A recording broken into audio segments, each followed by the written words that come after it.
வணக்கம். நான் உங்கள் சங்கர் மனோகரன், சுக்கராஜோதி நிலையத்திலிருந்து. இப்போ நம்ம சனிப்பெயர்ச்சிக்கு உண்டான பலன்களை பார்க்க போகிறோம். சனிப்பெயர்ச்சி மார்ச் 29, 2025 நடைபெறுகிறது. இந்த சனிப்பெயர்ச்சின்றது கும்ப ராசியிலேருந்து மீன ராசிக்கு பயிற்சி ஆகிறது. சரிங்களா? நம்ம பலன்களுக்கு போகிறதுக்கு முன்னாடி ஸ்க்ரீனில் தெரிகிற இந்த இலவசமான பதிவை நம்மளுடைய அன்பர்கள் எல்லாருக்கும் நாங்கள் கொடுத்துக்கிட்டு இருக்கோம். இதை இலவசமாக பெற்றுக்கொள்ளணும்னு நினைக்கிறவங்க ஸ்க்ரீனில் தெரிகிற நம்பரை உங்கள் மொபைலில் சேவ் பண்ணிக்கிட்டு வாட்ஸ்அப்பில் உங்களோட பெயர் மட்டும் அனுப்புங்க. நாங்கள் ப்ராட்காஸ்ட் மூலிமா அனுப்புறதுனால நீங்கள் மொபைலில் சேவ் பண்ணால் மட்டும்தான் இந்த இலவச பதிவு தினமும் பெற்றுக்கொள்ள முடியும். இதில் அழகான ஒரு சாமியின் புகைப்படம், எண்ணெய் திதி, ராகுகாலம், யமகண்டம், மேலும் ஒரு வார்த்தை பலன், மேலும் ஊக்குவிக்கக்கூடிய ஒரு அழகான பொன்மொழி. இது உண்மையிலே காலையில் உங்களை உற்சாகப்படுத்தும், ரொம்ப பயனுள்ளதாக இருக்கும். மேலும் நம்ம சேனலை நீங்கள் சப்ஸ்கிரைப் பண்ணி சப்போர்ட் பண்ணணும்னு அன்போடு கேட்டுக்கொள்கிறேன். இந்த சனி பயிற்சி மட்டும் இல்லை, அடுத்து ராகுகேது பயிற்சி, குரு பயிற்சி, மேலும் ஜோதிடம் சம்மந்தப்பட்ட பல பலன்களை நாங்கள் போட போகிறோம். அதனால் நீங்கள் சப்ஸ்கிரைப் பண்ணி பெல் பட்டன் கிளிக் பண்ணிக்கிறது மூலிமா அடுத்தடுத்த வீடியோஸ்க்கு உங்களுக்கு வந்து சேரும், ரொம்ப பயனுள்ளதாக இருக்கும். சரி, இப்போ நம்ம பலன்களுக்கு போகிறதுக்கு முன்னாடி சனிப்பெயர்ச்சி பார்த்தீங்கன்னா, பொதுவாகவே சனிப்பெயர்ச்சினாலே எல்லாருக்கும் ஒரு பயம் கலந்த நடுக்கம் இருக்கும். அது தேவையில்லை. சனிப்பெயர்ச்சி காலகட்டத்தில் எப்படி நடந்துக்கணும், எப்படி நடந்துக்கக்கூடாதுன்னு தெரிஞ்சுக்கிட்டு அதன்படி செயல்பட்டாலே நம்ம வந்து பலாபலன்களை நம்மளுடைய வாழ்க்கைக்கு ஏற்ற மாதிரி ரொம்ப சிம்பிள் ஆக்கிடலாம். அதனால் கவலைப்பட தேவையில்லை. எதை செய்யக்கூடாதோ அதில் நம்ம ரொம்ப தெளிவாகவே இருக்கணும். எதை செய்யணுமோ அதை நம்ம முழு பலத்தோடு செய்யணும். எங்கே பேசணும், எங்கே பேசக்கூடாது, நிறைய விஷயங்கள் ராசி உங்களுடைய ராசிக்கு எப்படி இருக்குன்றதை பொறுத்து நான் ஒவ்வொரு ராசிக்கும் தெளிவான பலன்களையும் தெளிவான பரிகாரங்களையும் சொல்லியிருக்கேன். அதை பின்பற்றுங்க போதும். மேலும் நம்ம சொல்கிற பலன்றது ராசி லக்னம் ரெண்டுமே சொல்கிறோம். அதாவது மேஷ ராசி, மேஷ லக்னம், ரிஷப ராசி, ரிஷப லக்னம். ஏன்னா வந்து பார்த்திங்கன்னா சில பேர் பார்த்திங்கன்னா ரிஷப ராசியாக இருப்பாங்க, ஆனால் மேஷ லக்னமாக இருப்பாங்க. ஸோ நீங்கள் ரெண்டு பலன்களையும் பார்த்துட்டு அதன்படி நடக்கிறது நல்லது.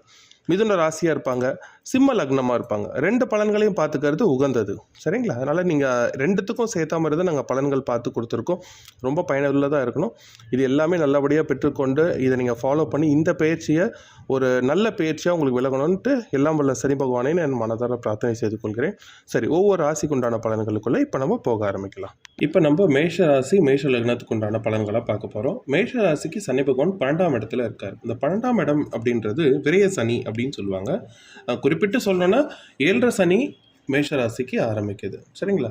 பயப்பட வேண்டாம். ஏற்கனவே மேஷராசி நேயர்கள் வந்து என்னங்க நாங்கள் எவ்வளவோ கஷ்டப்பட்டுட்டோம், போராடிட்டோம், இன்றைக்கும் வந்து வாழ்க்கையில் ஒரு உயர்ந்த நிலை அடைய முடியாமல் எல்லாத்துலேயும் ஒரு பிரச்சனை, ஒரு சங்கடம், ஒரு சோகம், ஒரு அடி முன்னேறினா 4 அடி பின்னாடி வந்துடுறோம், இவ்வளோ பிரச்சனையில் இருக்கோம். ஒவ்வொரு பயிற்சிகளும் எங்களுக்கு எல்லோரும் நல்ல விதமாக சொல்கிறாங்க, ஆனால் எந்த நல்லதும் எங்களுக்கு நடக்கலை. மேலும் நீங்கள் வந்து 7.5 சனின்னு ஒரு பெரிய குண்டை தூக்கி போடுறீங்களே அப்படின்ட்டு அப்படி கவலைப்படாதீங்க. 7.5 சனின்றது உண்மையிலேயே எல்லார் வாழ்க்கையிலையும் வரக்கூடிய ஒரு அமைப்பு. சரிங்களா? இது எல்லா ராசிக்கும் வரும். அந்த 7.5 சனிக்கு அப்புறம் உங்கள் வாழ்க்கை நிச்சயமாக மேம்படும். குறிப்பிட்டு இந்த பலனை பார்க்குற நீங்கள் 30 வயசுக்கு உள்ளே இருக்கீங்கன்னா இது உங்களுக்கு மங்கு சனி அப்படின்னு சொல்லுவாங்க. இல்லை நான் வந்து 30 வயசுக்கு மேலே இருக்கேன் அப்படின்னா 2ஆம் சுற்று 7.5 சனி, பொங்கு சனின்னு சொல்லுவாங்க. அதாவது முதல் சுற்ற மங்கு சனினும் 2ஆம் சுற்ற பொங்கு சனினும் சொல்லுவாங்க. சரிங்களா? சரி, இந்த காலகட்டத்தில் நம்ம எப்படி இருக்கணும், எந்த விஷயத்தில் கவனமாக இருக்கணும், எப்படிப்பட்ட பலன்கள் நமக்கு நடக்கும், எந்த விதமான பரிகாரங்கள் நமக்கு பலன் தரும் அப்படின்றது நம்ம தெரிஞ்சுக்கிட்டு செயல்படும் போது கண்டிப்பாக இந்த 7.5 சனியோடைய இந்த விரய சனி பாகத்தை நம்ம சிறப்பாக மேற்கொள்ளலாம். குறிப்பிட்டு சொல்லணும்னா இந்த 7.5 சனி அப்படின்னு சொல்றது பார்த்தீங்கன்னா முதல் 2 வருடம் அப்படின்றது வந்து விரய சனி, 2வது 2 வருடம் அப்படின்றது ஜென்ம சனி, 3வது 2 வருடம் அப்படின்றது வந்து பார்த்தீங்கன்னா உங்களுக்கு பாத சனி. இதில் முதல் சுற்று, அதாவது முதல் பகுதி உங்களுக்கு நடக்குது விரய சனி. இந்த காலகட்டத்தில் ஐயோ விரயம் சொல்கிறீங்களே, அப்போ என்ன நிறைய விரயம் ஆகிடுமா, ஏற்கனவே நிறைய கடன்கள்லையும் கஷ்டங்கள்லையும் இருக்கும், நிறைய பிரச்சனையில் இருக்கும், இது இன்னும் மோசமாயிடும்னா அப்படி கிடையாது. விரய சனி அப்படின்னும் போது விரயம் மட்டும் எடுத்துக்கோனா சுப விரயமாகவும் ஆக்கிக்கலாம். நிறைய பேர் வீட்டில் பார்த்தீங்கன்னா சுபகாரியங்கள் நடப்படும். சுபகாரியங்கள் நடக்கும்போது செலவு ஆகும் இல்லையா?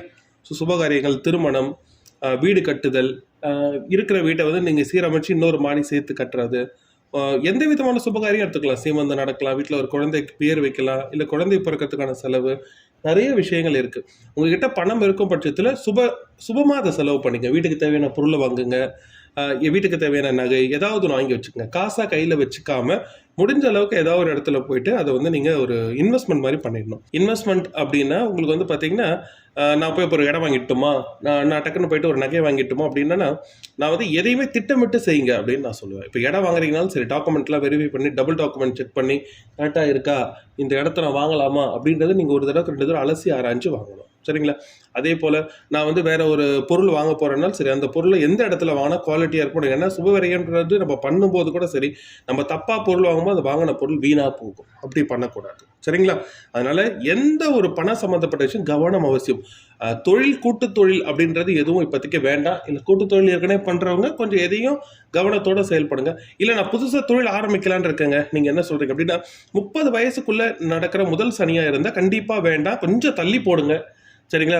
முடியும்னா உங்களோட குடும்ப ஜோதிடர்கிட்ட நீங்கள் வந்து உங்கள் ஜாதகத்தை பார்த்து உங்கள் சுய புத்தி நல்லா இருக்கான்னு பார்த்து முடிவெடுங்க. இல்லை எனக்கு 2ஆம் சுற்று, அதாவது வந்து என்ன சொல்கிறது 30 வயசுக்கு எனக்கு மேலே ஆகுதுன்னா கண்டிப்பாக உங்களுக்கு ஒரு அனுபவ அறிவு இருக்கும். ஸோ எந்த பிஸ்னஸ் ஆரம்பித்தாலும் 30 வயசு மேலே இருக்கவங்களுக்கு தொழிலுக்கு நான் சொல்கிறது வந்து கொஞ்சம் சின்னதாக ஆரம்பிங்க. எடுத்தவொடனே அகலக்கால் வேண்டாம். கொஞ்சம் சின்னதாக ஆரம்பித்து கொஞ்சம் கொஞ்சமாக அது வளர வளர மேம்படுத்துங்க. உங்ககிட்ட 10 லட்சம் ரூபா கையில் ரெடியாக இருந்தால் கூட, ஒரு உதாரணத்துக்கு சொல்கிறேன், 1 லட்சத்துக்கு தான் நீங்கள் ஆரம்பிக்கணும். ஒரு 9 லட்சத்தை நீங்கள் வந்து ஒரு சேவிங் ஃபண்டாக, ஒரு ரிசர்வ் ஃபண்டாக பத்திரமா எடுத்து வச்சுக்கணும். சரிங்களா? அதை பார்த்துக்குங்க. அதேமாதிரி வேலை செய்கிறவங்க வேலை செய்கிற இடத்துல எனக்கு இது வரைக்கும் பெரும் மதிப்பு இல்லை, ஒரு உயர்வு இல்லை, நான் டக்குன்னு வேலை மாறிடலாமான் இருக்கேன், வேலையை விட்டு நின்றுடலாமான் இருக்கேன் அப்படின்லாம் எந்த ஒரு அவசர முடிவையும் எடுக்க வேண்டாம். ஒரு வேலை கிடைக்காம இன்னொரு வேலையை விட்டு தயவு செஞ்சு கோபத்தினாலேயோ முன் கோபத்தினாலேயோ ஒரு ஆத்திரத்திலையோ எடுத்துட வேண்டாம். நிதான போக்கை கடைப்பிடிங்க. வேலை செய்கிறவங்க பொறுமையாக வேலை செய்யுங்க. உங்களுக்கான உயர்வு காத்திருக்கு. ஆனால் இந்த விரய சனி காலகட்டத்தில் பெரும் உயர்வு கிடைக்குமானா அது சிறிது வாய்ப்பு கம்மி தான். இருந்தாலும் எதிர்காலத்தை கருத்தில் கொள்ளும் போது நீங்கள் ஒரு பெரிய வெற்றிக்கு தயாராகிறீங்க. அதை மனசில் வச்சுக்குங்க. வாக்குவாதம் வேண்டாம். கூட இருக்கவங்ககிட்ட கொஞ்சம் கவனமாக வேலை செய்யுங்க. தொழில் கூட இருக்கிறவங்க வேலை செய்கிறவங்கள நான் சொல்கிறேன், அவங்ககிட்ட கொஞ்சம் பார்த்து பேசுங்க. வார்த்தைகளில் கவனமாக இருங்க. முதலாளியோட ஒத்துப்போங்க. இல்லை நீங்கள் ஒரு வேலை செய்கிறீங்க அப்படின்னா மேலதிகாரி அனுசரித்து போங்க. வாக்குவாதங்கள் வேண்டாம். எதுலேயும் ஒரு கவனப்போக்கு, ஒரு நிதானம் இருக்கட்டும். சரிங்களா? குலதெய்வ வழிபாடு மேற்கொள்ளுங்க. எப்பயுமே காலையில் எழுந்திரிச்சோன்னே குளிச்சுட்டு கிழக்கு நோக்கி நின்று உங்கள் குலதெய்வத்தின் பெயரை 21 தடவை சொல்லிட்டு அந்த நாள் ஆரம்பிங்க. பெரும்பாலும் பாடுகள் குறையும். மேலும் கோயில் பரிகாரங்களை நான் இந்த வீடியோ முடிவில் சொல்கிறேன். சரிங்களா? அதே போல் வாகனங்களில் கவனமாக இருங்க. சனிக்கிழமைகளில் வண்டி வாகனங்களில் கொஞ்சம் கவனமாக இருங்க. பண விஷயத்தில் யாராவது வந்து இது நீ 1 மடங்கு போட்டிங்கன்னா 10 மடங்கு வந்துடும் பாரு, எனக்கு வந்திருக்கு பாரு, 10 லட்சம் போட்டால் 20 லட்சம் வந்துடும், 10,000 போட்டால் 1 லட்சம் வந்துடும், தயவு செஞ்சு அதெல்லாம் நம்பாதீங்க. இந்த நேரத்தில் அதெல்லாம் உங்களுக்கு கை கொடுக்காது. இந்த காலம் உங்களுக்கு எதையும் நிதான வெற்றி தான் பிடிக்கும். ஏன் இன்கேஸ் சில பேர் சொல்லுவாங்க, சார் ஷேர் மார்க்கெட் பண்ணுறேனே, அப்போ நான் என்ன பண்ணலான்னா லாங் டேர்ம் இன்வெஸ்ட்மெண்ட் நீங்கள் பண்ணலாம். இன்ட்ராடே தயவு செஞ்சு பண்ணாதீங்க. இன்ட்ராடேக்கு சாதகமான டைம் இது கிடையவே கிடையாது. இல்லை நான் பண்ணேன், நீங்கள் சொன்னீங்க அதே மாரி நான் பண்ணி பார்த்தா எனக்கு நல்ல ரிசல்ட் இருக்கே அப்படின்னா 4 நாளில் கிடைக்கிற லாபத்தை 5ஆம் நாள் உங்களை நஷ்டத்தில் கொண்டு போய் விட்டுரும். அதனால் நம்பி இறங்க வேண்டாம். லாங் டேர்முக்கு பிளான் பண்ணுங்கள். எல்லாமே சேமிப்பு, எல்லாத்தையும் எதிர்காலத்தை கருத்தில் கொண்டு இது பண்ணுங்கள். மேஷராசிக்கு எப்பயுமே ஒரு தெளிவு உண்டுங்க. என்னதான் யார் எது சொன்னாலும் சரி, அவங்க பரிசீலனை பண்ணி தான் முடிவெடுப்பாங்க. அப்படி இருந்துமே சில விஷயங்கள் தவறி போகுது, அதை விடுங்க, அதை பற்றி கவலை கொள்ள வேண்டாம். எதையுமே இப்போ இந்த 7 சனிகளில் கவனம் கொள்ளுங்க. திருமணம், புதுசாக திருமணம் பண்ணிக்கிறாங்க, அதாவது என்ன சொல்றது, நான் திருமணம் பண்ணிக்கலான் கேட்டேன்னா திருமணம் பண்ணலாம். சுய ஜாதகம் பார்த்து, பெண்ணுடைய ஜாதகத்தையும் பார்த்து, உங்களுக்கு எல்லாமே ஜாதக பொருத்தம், நட்சத்திர பொருத்தம் மட்டும் பார்க்காம ஜாதக பொருத்தமும் பார்த்து பண்ணலாம், தவறில்லை. இல்லை உங்கள் சுய ஜாதகத்தில் திசாபுத்தி சாதகமாக இல்லைன்னா தயவு செஞ்சு கல்யாணத்தை தள்ளி போடுங்க. சில பேர் என்கிட்ட சொல்லுவாங்க, சார் இன்னைக்கு ஏற்கனவே 29 வயசு ஆகுது சார், 28 ஆகுது, நீங்கள் 2.5 வருஷம் சொன்னீங்கன்னா 31 ஆகிடுமே சார். அதெல்லாம் பற்றி கவலைப்படாதீங்க. கல்யாணம் ஆயிட்டு கல்யாணத்துக்குரிய சந்தோஷமான வாழ்க்கை உங்களுக்கு அமையணும், அதுதான் முக்கியமே தவிர கல்யாணம் 29 வயசுல நடக்குது, 30 வயசுக்கு முன்னாடி நடக்குதுன்றதெல்லாம் அவசியம் கிடையாது. ஏன்னா கல்யாணம் ஆகலன்றது ஒரு கவலை தான். கல்யாணத்துக்கு அப்புறம் இன்கேஸ் ஏதேனும் மனக்கசப்புகள் உங்களுக்கு ஏற்பட்டுச்சுன்னு வச்சுக்கோங்களேன், அது ரொம்ப கஷ்டத்தில் கொண்டு போய்விடும். நான் நிறைய நல்ல ராசிக்காரர்களை பார்க்குறேன், கஷ்டப்படுறாங்க, நல்ல மனிதர்கள் வருந்துறாங்க. அதனால் அதுக்கு வாய்ப்பு தர வேண்டாம். கவனித்து செயல்படுங்க. சில பேர் குழந்தை பாக்கியத்துக்காக காத்துட்டு இருக்கீங்க அப்படின்னா, இப்போ நான் வந்து இந்த நேரத்தில் ஹாஸ்பிட்டலுக்கான செலவெல்லாம் பண்ணலாமா, நாங்கள் ட்ரீட்மெண்ட் எடுத்துக்கலாம் இருக்குன்னா கண்டிப்பாக பண்ணுங்க.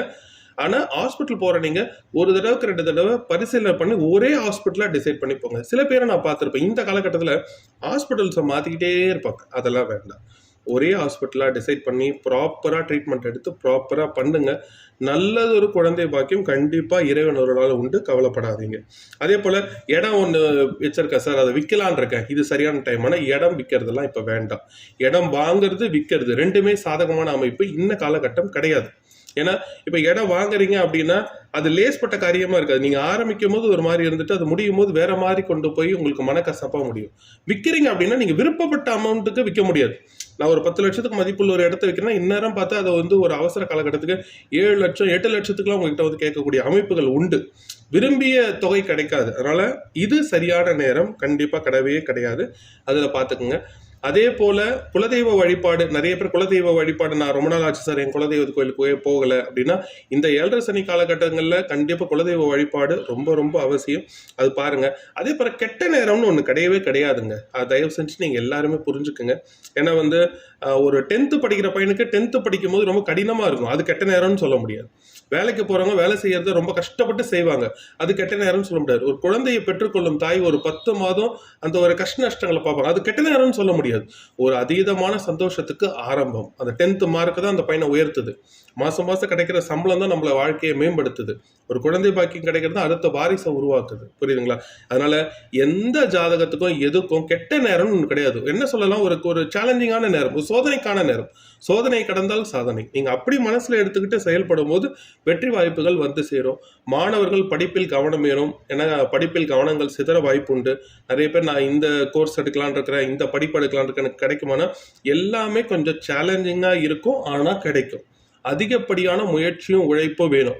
இந்த காலத்துல சில பேர் என்கிட்ட கேட்பாங்க, சார் என் பையன் 10th படிக்கிறான், 12th படிக்கிறான், முக்கியமான ஒரு எக்ஸாம் எழுத போறான், இந்த 7 சமயத்தில் அப்போ வந்து கிளியர் பண்ண மாட்டானா அப்படின்னா, கிளியர் பண்றதுக்கான அமைப்பு உண்டு.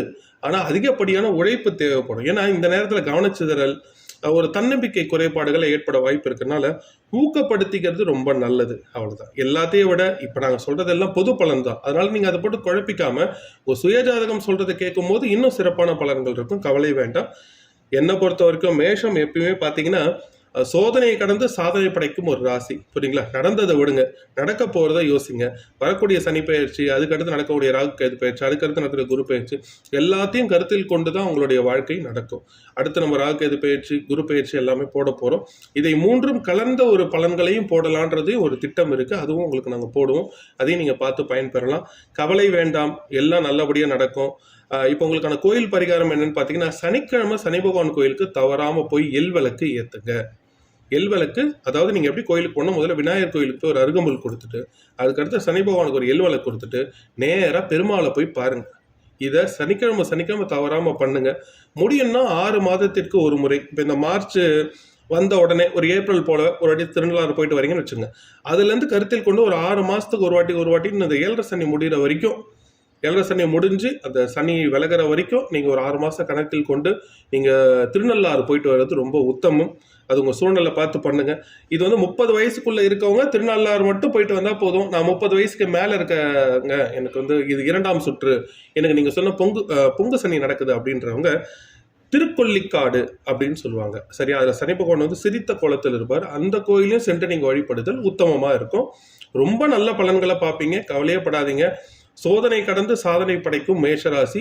மகிழ்ச்சியா இருங்க, சந்தோஷமா இருங்க. இதுவரை சொல்லப்பட்டதெல்லாம் இந்த ராசி லக்னத்துக்கு உண்டான பொது பலன்கள் தாங்க. ஏன்னா உங்க சுயஜாதகம் அப்படி பார்க்கும்போது கிரகங்கள் நின்ற நிலை, பார்க்கும் நிலை, லக்னம், தசா புத்தி, அந்தரம், உபாந்தரம்னு 1000 பரிமாணங்கள் இருக்கு. அவங்க சுயஜாதகத்தோடைய கன்சல்டிங் வேணும் விருப்பப்படுறவங்க ஸ்க்ரீனில் தெரியிற நம்பரை தொடர்பு கொண்டு உங்களுடைய டீட்டெயில்ஸ் கொடுத்துட்டு ஒரு பர்சனல் கன்சல்டிங் எடுத்துக்கலாம். எடுத்துக்கிட்டு நீங்கள் அதில் உங்களோட கேள்விகள், உங்களுக்கு திட்டங்கள் என்னன்றது நீங்கள் கேட்கும்போது உங்கள் சுயஜாதகப்படி கரெக்டாக இதான் உங்களுடைய செயல்பாடு, இதை நீங்கள் செய்யணும், இதை செய்யவே கூடாது அப்படின்றது ரொம்ப திட்டவட்டமாக நம்ம சொல்லிடுவோம்.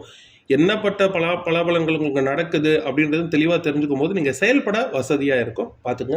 மேலும் நான் ஏற்கனவே கேட்டது போல் நம்ம சேனலை சப்ஸ்கிரைப் பண்ணி எனக்கு சப்போர்ட் பண்ணணும்னு உங்களோட அன்போடு கேட்டுக்கொள்கிறேன். இந்த இலவசமான பதிவு இப்போ ஸ்க்ரீனில் பார்த்துட்ருக்கீங்க, அதை தவற விடாதீங்க. ரொம்ப பயனுள்ளதாக இருக்கும். ஸ்க்ரீனில் தெரிகிற நம்பரை சேவ் பண்ணிக்கிட்டு உங்கள் பேர் அனுப்புங்க. ரொம்ப பயனுள்ளதாக இருக்கும். இந்த வீடியோ பார்க்குற நீங்கள், உங்கள் குடும்பத்தார் எல்லோரும் எல்லா வளமும் நலமும் பெற்று வாழ எல்லாம் வல்ல இறைவனை நான் மனதார பிரார்த்தனை செய்து கொள்கிறேன். வாழ்க வளமுடன். வாழ்க வளமுடன்.